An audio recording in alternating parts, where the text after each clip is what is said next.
तेनाम सात स्वभावजा सात्विकी राजसी चैव तामसी चेति तामसी।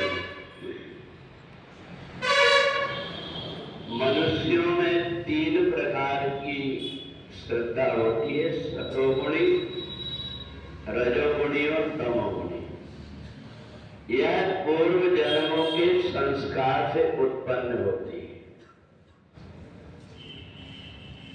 हमारे अंदर जो कुछ भी हम करते हैं वो कोई ना कोई प्रकार की श्रद्धा से जुड़ा हुआ कार्य होता है, चाहे वो सत्वगुण से जुड़ा हुआ हो, चाहे रजोगुण से जुड़ा हुआ हो, चाहे तमोगुण से जुड़ा हो। ये तीन प्रकार की श्रद्धा होती है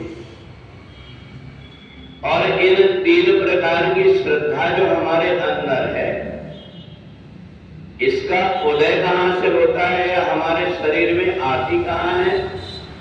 तो भगवान ने कहा ये पूर्व जन्म से जीवात्मा के सूक्ष्म शरीर में आती है। और जब पूर्व जन्म का उसका जिस प्रकार का वातावरण रहा होगा, जैसे उसकी कर्म रहे होंगे, जैसे परिवार में रह करके उसने संस्कार किया है, उस प्रकार की भावना से यहां आकर के जुड़ जाता है। बहुत से व्यक्ति बहुत प्रयत्न करते हैं कि अपने अंदर के दुर्गुणों को हम दूर कर दें, परंतु जब मन इंद्रियों पर भारी रहता है तो वो मन इंद्रियों को खींच करके ले जा लेता है। वैसे खींच लेता है जैसे कि अगर कोई नाव पानी में पड़ी हुई हो तो जिधर की हवा आती है उस नाव को उधरी तरफ धकेलने लगती है। ऐसे ही जो इंद्रियां, व्यक्ति जब अच्छी बात नहीं सुनता तो उसको लगता है कि मैं गलत कर रहा हूं, मेरे को ऐसा नहीं करना चाहिए, ऐसा मन में सोचता है। पर एक क्षणिक उसके मन के अंदर आता है, क्योंकि उसकी भावना से, श्रद्धा से जुड़ा हुआ नहीं है, ये केवल उसके मन के अंदर आता है।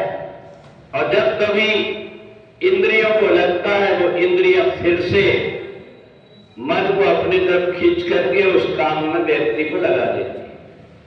और इसलिए होए बुद्धि जो परम सयानी तिंतन चितैर अनहित जानी। अगर बुद्धि परिपक्व हो गई, कहीं किसी जन्म का कोई सत्कर्म आड़ा आ गया, तो व्यक्ति ये सोच लेगा कि मैं जानबूझ करके गड्ढे में क्यों गिरूं। अगर पर्वत पहाड़ से व्यक्ति गिरता है तो एक जन्म में ही लगड़ा लूला होगा, परंतु उसकी आदत बिगड़ गई तो हजारों जन्म तक उसको भुगतना पड़ेगा। इसलिए समझदार व्यक्ति ऐसा उपाय करता है कि चाहे मेरे को कितना भी कष्ट हो जाए, परंतु इस रास्ते में नहीं जाऊंगा। इस रास्ते में जाने से मेरे पूर्वजों को भी कष्ट होगा, मेरे पूर्वज भी मेरे को देख करके दुखी हो जाएंगे कि मैं कर्म क्या कर रहा। इस प्रकार से उसके मन में आ जाए और वो एक बार सोच ले तो इन इंद्रियों के विषयों को हरा देता है और उसका दृढ़ संकल्प मन हो जाता है कि चाहे जो कुछ भी हो जाए, परंतु मैं इन बुरे काम को नहीं करूंगा। तो ये भगवान ने कहा कि यहां आकर के मन को परिपक्व कैसे करें। मन तो भगवान कहते मम मयो मन आदर्श, इस मन को मेरे में लगा दो। उठते बैठते चलते फिरते इस बात का ज्ञान हो जाए कि मेरे प्रत्येक कर्म को परमात्मा कर रहा है और वही दयालु परमात्मा मेरा उद्धार कर देगा। इसलिए अपने मन को परमात्मा में मन को जैसे ही वो लगा देता है तो ये बुरी चीजों की तरफ धीरे धीरे उसका मन हटने लगता है। फिर आती है संगति। जिस प्रकार की संगति में व्यक्ति बैठ जाता है वह नहीं करना चाहता, परंतु दूसरा व्यक्ति उसकी इंद्रियों ने उस सुख को भोगा है।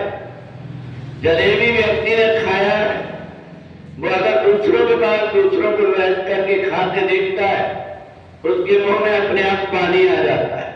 किसी कारण से मजबूरी से वो अगर नहीं खा रहा है तो भी बार बार उसका चिंतन करते रहता है, अगर मेरा व्रत नहीं रहता तो मैं भी जलेबी खा लेता। उसका व्रत है, इस कारण से वो नहीं कर रहा।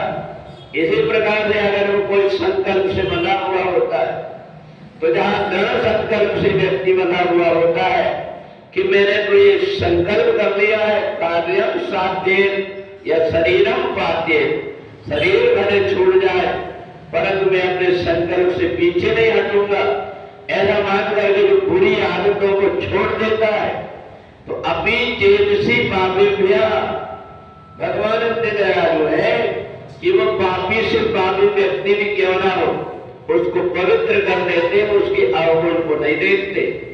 इसलिए हमारे अंदर सतोगुणी श्रद्धा बन जाए, इसलिए हम व्रत करते हैं, उपवास करते हैं, साधना करते हैं, परमात्मा की भक्ति करते हैं।